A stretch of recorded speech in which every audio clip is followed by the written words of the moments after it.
Thank you. So hopefully I won't fall off the stage. So yes, this morning was great. I mean, I actually enjoyed everybody's presentation, which makes my job here at the end extremely hard, because we've already done Blockchain 101, like ad nauseum. We've already talked about a number of different solutions. I loved the last presentation. Right, so what I wanted to do here, and of course I created my slides before I got to see all the great people present today, so bear with me as I just run through some things. But what I really want to do, maybe? Okay, good. Okay, probably going to go again. All right. Is just quickly go through, what really is blockchain? And when I think about blockchain, how many people have done enterprise application integration scenarios over the course of their career? Right, EAI, you've dealt with EDI. How many people know what BizTalk server is? Oh, come on, okay, a couple people. All right, so I actually spent a lot of time in that space. I grew up as a developer. And so when I started to look at blockchain, the first thing that came to me, and one of the speakers said this today, is, hey, this isn't really anything new. Right? What we're really doing is removing the middleman. We're just changing the way that we're going to integrate systems. Right, and conduct transactions, business transactions. The underlying technology probably isn't rocket science. The way we compose this, the fact that we're actually building a distributed network. Right, it really changes the way we think about, as a developer, I always thought about, you're going to have a centralized database, and it's going to live in the cloud, right, and everybody's going to edit it, and that's how we're going to do things. Right, this just changes the application model. Right, the architecture and how we're going to architect solutions moving forward. And if you think about it, to me, in that context, just dumb it down. Think of it simply. It doesn't seem like it's this crazy idea. Right? And we heard so many different applications of blockchain. Right? And I'll go through a few of these. I'll put a whole big list up of things that we've just across Microsoft, both in commercial and governments around the world, talked to people about, or people had ideas about applying blockchain to that particular business problem. And all of those, right, could be viable solutions depending on not just the technology involved, the applications you need to integrate, but also and somebody mentioned this as well, the culture of the business you're trying to integrate it into. Right? And I think the culture and the human aspects, I truly believe most of everything the last two speakers said from an architecture perspective is super, super important. The visual piece of this is important. Right? I mean, if you think about integration, it's plumbing. Plumbing isn't sexy. It's sexy if you're a developer. It's not sexy if you're an end user. Right? So you need to make this work seamlessly, and it has to solve a business problem. Right? If it doesn't solve a business problem, there's no use in applying blockchain. I remember in the federal government, how many people remember the XML? You must put XML in their applications, and everybody went and just added XML to the application for no reason. Right? And it didn't solve any purpose whatsoever. So you really need to be careful about that. So, the hype around this is just amazing to me. I mean, the number of people in the room is literally an testament to this. So, think about cloud. This, when we think about blockchain and cloud together, I remember in 2010, a couple of different things.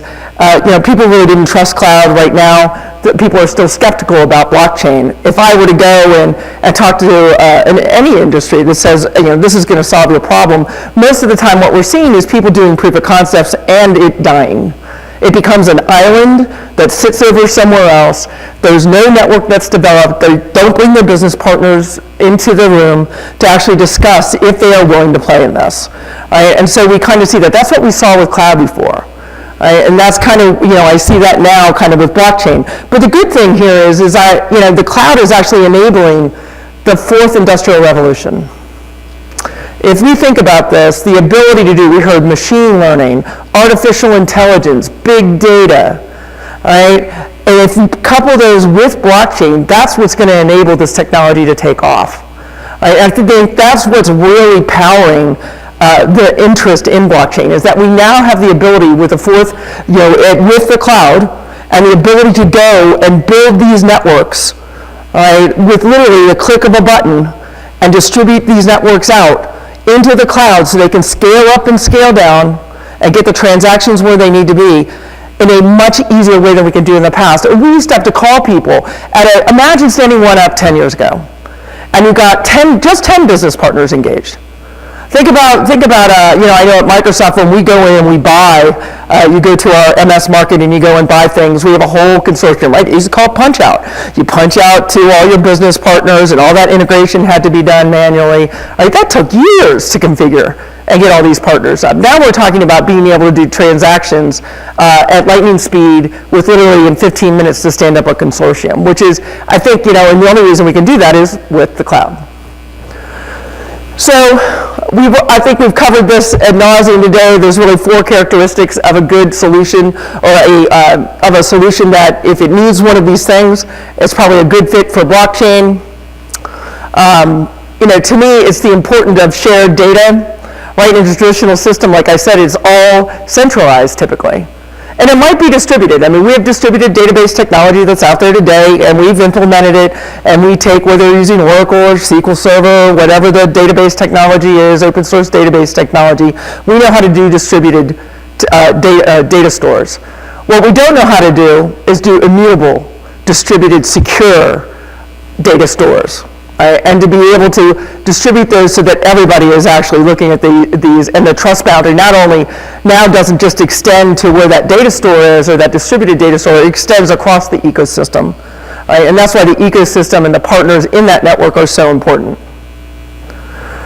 So blockchain 1.0 was really just focused on the distributed ledger and the secure ledger. 2.0 really adds smart contracts, right? And the ability to add smart contracts. So Ethereum does this by design, right? It's actually part of Ethereum. You can have a smart contract. But I think what's more important, and we heard it in some of the scenarios that are out there today, is you need smart contracts to be able to interact with existing legacy systems and with your environment.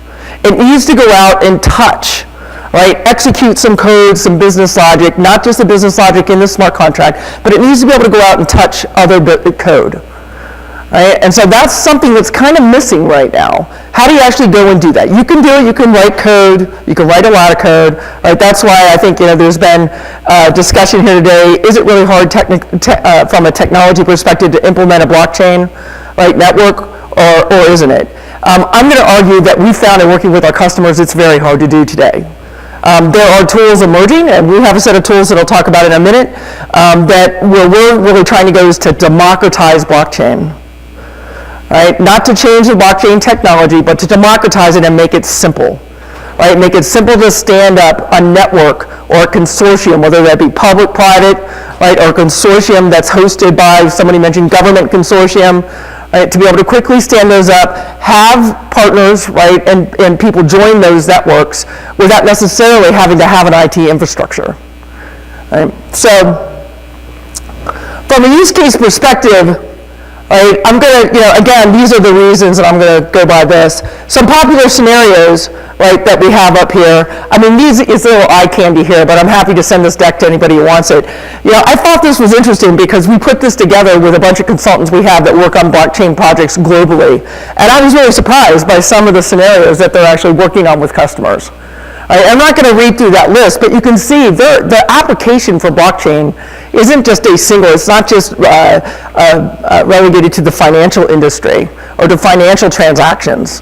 Right? There is business value in incorporating blockchain in almost every part, right, of business today, in our lives today.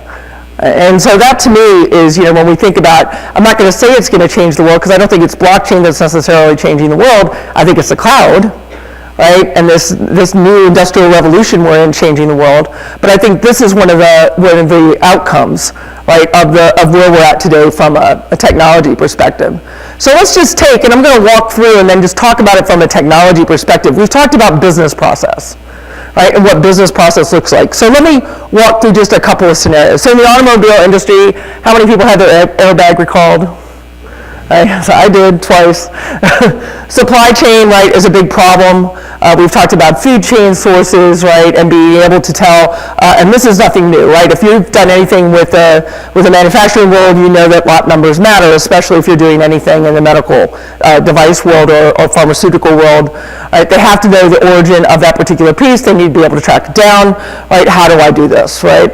And how do you find out if there's been fraud in that supply chain, and this is what's happened in a lot of these cases where people have said that they are the supplier of the part and they're not, and they get the wrong part, and it's hard for them to track down, right? So this seems like a really great application for blockchain. So when we think about blockchain, you think about this distributed ledger, and that's all you think about, but really what's going on, right, and this is just a hypothetical solution here, so a manufacturer, right, would send the design specifications to the supplier, and maybe they'd write something to a shared distributed ledger there to say, here's the design specifications, right, to make sure that they're immutable.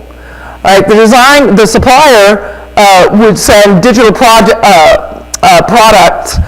specs back, right, giving them provenance, raw materials used, etc. Right, then we go to the car manufacturer might put IoT in the car, right, and that IoT telemetry, if you allow, right, might go to your insurance carrier, right? Your insurance carrier will give you using artificial intelligence, might write something to the ledger, give the telemetry back to the manufacturer to be able to improve the performance of the car, or perhaps lower your insurance rates based on how you're driving. Right? And when we look at this seems very familiar to me from an enterprise integration. This is a workflow.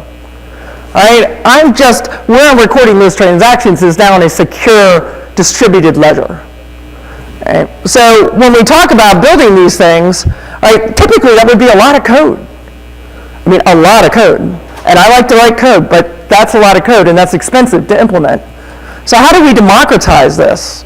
Right? Just another example here, WebJet for travel bookings. Think about when you go out to a travel site today, and you go and look at all the partners they have that you're negotiating prices with to get the lowest price on a hotel or a particular flight. Right? There's a lot of fraud in those systems today where they can't track things, so we actually work with WebJet to use blockchain to enable those business partnerships, right, across all the people that they're doing business with and supplying either cheap flights or hotel rooms on a global basis. Something we did internally, and this is where I'll build it out a little bit more, a standby letter of credit. So when Microsoft moved to the cloud world, we had an interesting challenge. We now really had to work with our customers and actually extend them credit, because we're giving them credit to use the cloud. If they're paying on a pay-as-you-go manner, right, on a subscription basis, we had to figure out how are we going to give standby, how are we going to make sure that they actually can pay us for what they use in a monthly period. We had never had to worry about that, right? We sold software. We didn't sell services that extend, right, and that the fees are accumulated that way. So this was the original process that we developed. So imagine when the experience, the end user experience, which was mentioned a lot here, was terrible. It took, 2 weeks, and if anybody bought Office 365 in the government, back in 2010, they experienced this because it was painful, right? All the legal contracts, everything that had to be done, right, to make sure that that agency or that customer could get what they needed took a long time. So we actually applied blockchain to it, to work with the banks and our partners, along with Bank of America and Merrill Lynch. We are now implementing a blockchain solution that will allow customers, when they come in a 4-step process to get a standby letter of credit and procure the cloud. Right? And so it's these types of things that I think when we look at this, and again, there was a lot of work put into this. So a lot of things that we tried to figure out inside of Microsoft is how do we take what we know how to do today in the cloud, and how do we democratize it so it's easy to do this? Right? So, and again, just to say, when we talk about customers say they want this, a ledger, what it really is this. Right? And it looks like eye candy, but this is what typically happens. I need to go out, I'm going to write a transaction, and I need to go out and talk to some legacy databases. I need to gather some more information. I need to go, and maybe perhaps somebody said, a question was asked, I think over here, how do I go out and reach into a data warehouse? Right? How do you do all these things and still use blockchain along the path? And so if you think of blockchain as just a distributed ledger, right, and then think about it as a workflow process end to end, right, that's how it works. And so you need the ability not just to do smart contracts, but to be able to reach out in that smart contract to code, right, or to something that we're actually calling cryptlets or microservices, as the gentleman mentioned before. You need to be able to do that and do it simply and an easy framework. So we talked a lot about the adoption thresholds. I think, pretty much everybody's nailed this. We know that there are, from a company, a group, or an industry perspective, as well as just the particular industry you're working in, and are they risk averse? I mean, some people just look at blockchain and they say, well, when 50% of the world is using it, I'll get into it. I mean, you can't even go there. It's not a logical conversation. But if you get rid of those, and let's say you work through those, the next problem you're going to have is it's a diverse, growing ecosystem. Most people don't know that there are 70 plus and growing blockchain distributed ledger protocols out there. Right? There are two, between IBM and Microsoft, right, between Hyperledger and Ethereum, those are kind of the two that seem to be, most widely used right now, but there are actually 7 that are out there. We're not standardized on Ethereum because of any particular reason. We're not even standardized on it. We want to be an open platform that supports whatever blockchain our customers demand. Right? We don't, and frankly, anybody building tools for a blockchain shouldn't care. They shouldn't care what open source tools you use or what blockchain protocol you're implementing. Right? You should be able to implement those chains and just really give you the tools to be able to not code as much around it. So we started working with blockchain a couple years ago, and the first blockchain network that we stood up with our engineers in Redmond took 3 weeks from scratch. And we were like, whoa, wait a minute, okay, this is ridiculous. We have to make this easy to do, but yet still trustworthy, which is hard. How do you make sure that it's trustworthy if it's easier to do? And so right now you can go in and we have something called blockchain as a service, where you can literally go into Azure, go into a portal interface, push a button, have your business partners join. We handle the key management, we handle the identity. If you want Azure to handle the identity, or you can have your identity on premise or another identity provider, and we allow you to quickly invite them to join that network and then deploy that node out to another data center, wherever region you want. Right, inside of Azure, inside a subscription that customer owns. Right, and this literally takes 15 minutes to do. Right, and so this is why, right now blockchain is still in the proof of concept, because it's hard for partners to join. Right, it's not easy. So the easier we make it, I think, as an industry to build those network, right, of folks that you need to trade and do business with, the more successful and the more quickly blockchain is going to take off. So here's kind of our vision, right? At the bottom, you have to have a platform to run this on. It could either be on-premise, or it can be in our cloud, our Azure cloud. We need to be able to rapidly deploy it, both the ledgers and the network. Right? So it's just a distributed network. So you have to be able to create that distributed network, pick a blockchain technology, right, a distributed ledger technology, and then allow people to join. Right, so when you go into our Azure portal, this is what you see. You just simply go and pick the blockchain technology you want to deploy, and it does it. Right, and then you tell it which nodes and who your business partners are. Then you have to have a ton of integration capability, and so this is our ability to do workflows, distributed workflows, right, across your business partners. I mean, and this could be in each business partner may have to build their own workflow depending on what they're trying to do, but you can easily set this up visually. From a developer end user perspective, you can set this up visually and attach microservices services to your smart contracts using what we call cryptlets. And then you need to rapidly deploy the solution end to end. And this is where we help you actually build and look at what's happening behind the scenes, right, from a distributed ledger perspective and how that's interacting. Right, so this is a work in progress for us. We have a lot of customers doing proof of concepts on this today. Again, somebody asked about cost, and I was like, it's pennies on the transaction. It's just a transaction right to a distributed ledger and a network cost. Where the cost really is in implementing these is all the integration points you have. Right, and the network, where do those legacy systems live? Do they live on-premise? Do they live in the cloud? Where do they live?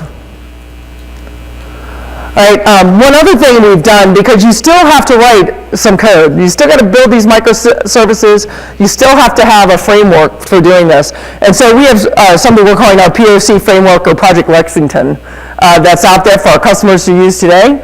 It was created by our consultants to really try to jumpstart people to building these proof of concepts and allow it to be easy for them to get started and build something without having to be a rocket scientist or be a blockchain guru. And with that, that's all I have. So I tried not to cover what everybody else had covered. I think today was a great day. I think I'm standing between you and lunch.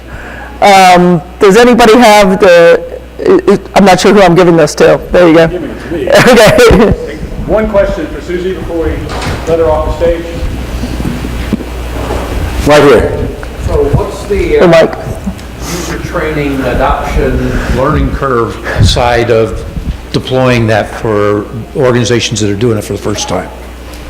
I think if you have a set of developers, right, who understand how to code in whatever language you're going to use, right, I don't think it's not great.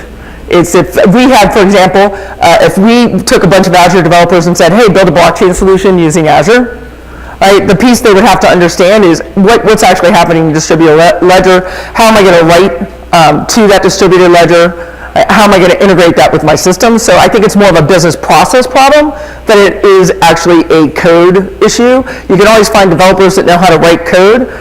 They would have to then learn how we've augmented it with our tools, but I don't think it's a tremendous learning curve. That's at least our goal. Now, that being said, there are lots of, where the learning curve comes in, I think, with blockchain is all the different types, all the blockchain protocols that are out there. Which one do you use? How do you use it? What's the differences between them? That's where the learning curve is. I think that's to me the biggest challenge, and then also knowing how to integrate it, how to use it, and not just use it for the sake of using it, but actually think about the process itself. Is it a good fit? One, don't do blockchain just to do blockchain, and two, did you architect the solution with blockchain correctly? That to me is where the learning curve is. It's not actually writing the code. Nice, good question. You can be the last question of the day. One more? Everybody's tired. Everybody is head Blockchained out. Yeah. I mean, there hasn't been any discussion around consensus algorithms or parallel transactions or inter-blockchain transactions for that matter. What type of things are you encountering? Or even better, the governance of blockchain based on multiple parties. Like, what have you seen in that area? Tons of discussion. I don't think anybody's really, depending on the type of blockchain you're using today, I think people are handling it differently. So I think that's where the growth area is how are we going to handle this? And I think that you're going to see different models, and there already are different models for doing this, be applied depending on the risk of the transaction itself. Right? Some transactions don't have as much risk, so you're not going to apply as stringent of controls on top of them for doing this, right? Because it would make the transaction too expensive or too slow. And others are going to be extremely, they're going to have a lot of risk. And if that transaction is compromised in any way, or there's a write twice, right, of the same transaction, it could cause a lot of issues. I think it's going to be dependent upon the solution. So I don't think there's a one-size-fits-all solution for this. I think people are looking to try to find one. Me personally, I think it'll be just like when you do distributed transactions today, right? There's lots of different ways to architect the solution based on what the risk of the transaction is, or the sensitivity of the transaction is. Sorry, if I don't have a better answer. Good question, broad and deep. We can do the next 5-hour session on that. Right. Excellent. Susie, thank you so much.